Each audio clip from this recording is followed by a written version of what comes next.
I remember conversations with my son when he received his first jet assignment, which was the F-16, immediately deployed to South Korea. And we sat down and had some conversations before he left. And I said, never forget how hard we worked to get here, and never forget where you came from. That was his dream, and because of the country that we live in, he chose that life of service. I'm grateful to our veterans and active military who are willing to put their life on the line for me, and eternally grateful for those veterans and their families who've paid the ultimate price. Because of their sacrifice, we are a country of dreamers and achievers.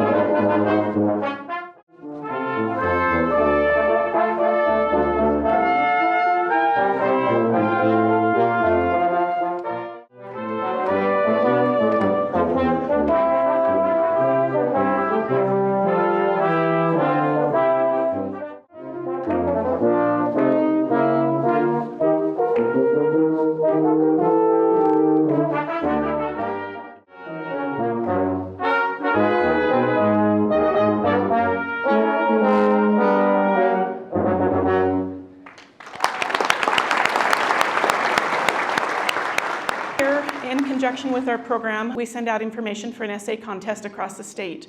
And here are the winners. 7th through 9th is Barrett Brown, 8th grade from Mountain Home Air Force Base. And 10th through 12th grade is Jaylee Jones, 12th grade from Downey. 1st through 6th grade was Oakley and Madison Moore, they're twins. I would like to introduce Richard Hollingsworth. Richard Hollingsworth graduated from Pocatello High School and joined the U.S. Army in 1967. He served in Vietnam during the Tet Offensive as a door gunner and crew chief on the Huey transport and gunship helicopters.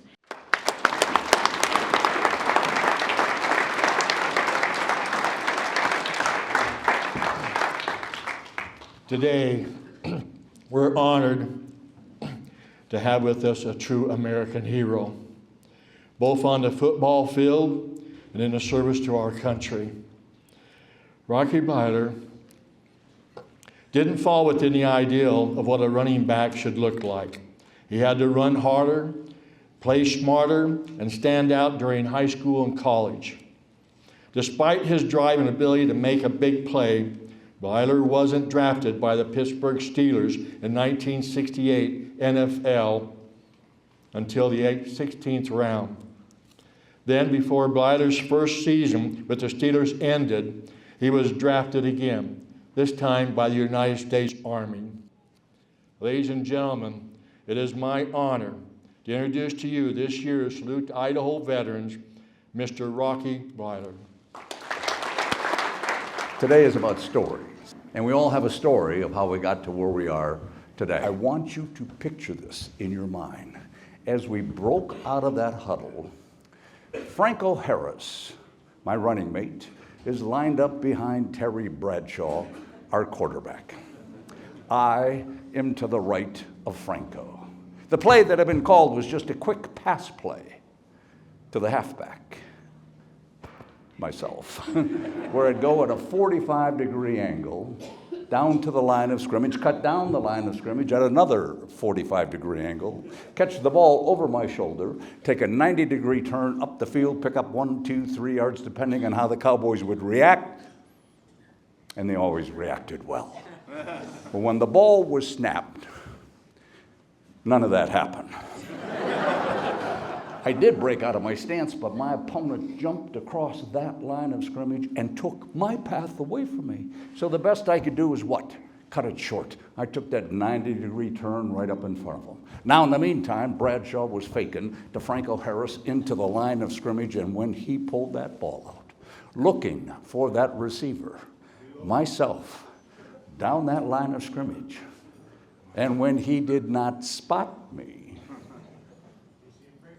being the smart, intelligent quarterback,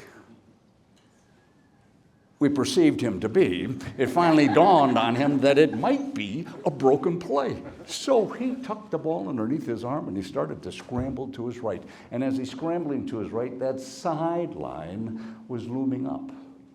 Opposite side of him, larger than life, Neanderthal beings with lobotomies chasing him down. And then it happened, maybe once in a lifetime. Will you ever experience it? When all time just seems to stand still.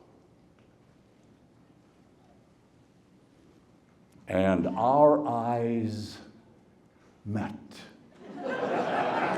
across the field. Now 40 yards separating us. And under pressure, he released the ball, maybe a little too quickly. Maybe a little too high. And it came floating into that end zone. And as it came floating into that end zone, I leaped all 5'9.5" of me with all my might straight up in the air as high as I could go. Oh, I don't know, 18, 19, 20 feet. I kind of forget after all these years, and I grabbed that ball and came down across that goal line to give us a score and a lead. Oh, and a lead we never relinquished. For me, these rings truly are a symbol. And if you think about it, they're important as all symbols in our lives. The branch that we served in, the rank that we had, the medals that we've won, constant reminders of the successes, the failures, the experiences, the depths that we've prevailed, and the heights that we've overcome to be able to get to where we are today. I didn't get to Vietnam until May of '69, and I rode home often. I remember the first letter I wrote home. I'm going to tell you just the way it is, I'd write. So if you want something to worry about, then I will give you something to worry about. I could handle combat, I thought to myself, and you know why? Because I had the nuns grown up. What was combat like? It was like 16 years of Catholic education. It was like that. You see, I thought if I could be flip about it, I didn't have to think about it. I didn't have to think about how ridiculously unfunny it really was. And so when the bullet entered my thigh, I was laying on the ground and blood was pouring in my pants, I did think about the nuns. One in particular, my 6th grade teacher, Sister Allaire, and all the stories that she told us about those soldiers in Korea in World War II, that when the blood started to flow, they started making deals. Now, in 4 days, I was going to go to leadership school, where I had the chance to test out of combat, but this was not August 24th, this was August 20th. And bleeding was the best you could hope for because guys were dying, not making deals, dying.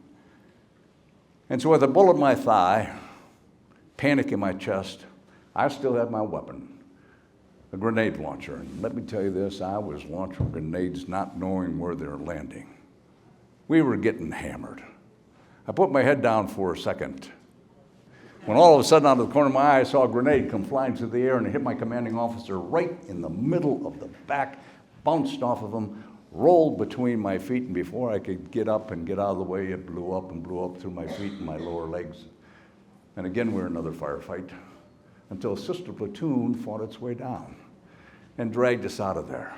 Now, they'd been on the field just as long as we had been, pulling their own gear and their own guys. Now they had an extra load. So I had 4 guys carrying me in a poncho liner throughout the evening on our way back, trying to get out as far as we possibly can. They'd put me down, catch their breath, pick me up again, continue on till we got to a point where they said, hey, we can't carry you anymore. Don't worry, we'll send a stretcher back. When all of a sudden, out of the darkness, all of a sudden I see these 2 black hands reach down, scoop me up, throws me over his shoulder, and he starts carrying me to the helicopter. Now the helicopter's a long ways away, and this black soldier would put me down, my blood all over him, catch his breath, pick me up again, and continue on until he got me onto that helicopter, and I never saw him again. I didn't know his name, didn't know where he lived, didn't know where he came from, but I can tell you this. I'm here today because of a colorblind soldier back in 1969 who saw not that he was black and I was white, but that blood was blood was blood. And he did more for me on that day than if I was his own brother. In some sense, as you well know, we became brothers in that brotherhood of war. So I got to an aid station, then I flew to Da Nang, and ultimately ended up in Tokyo, where I spent 3 weeks before I came back to the States, where I spent 9 months in the hospital and went through 3 more operations. But it was during that period of time. You talk about people that make a difference in one's life.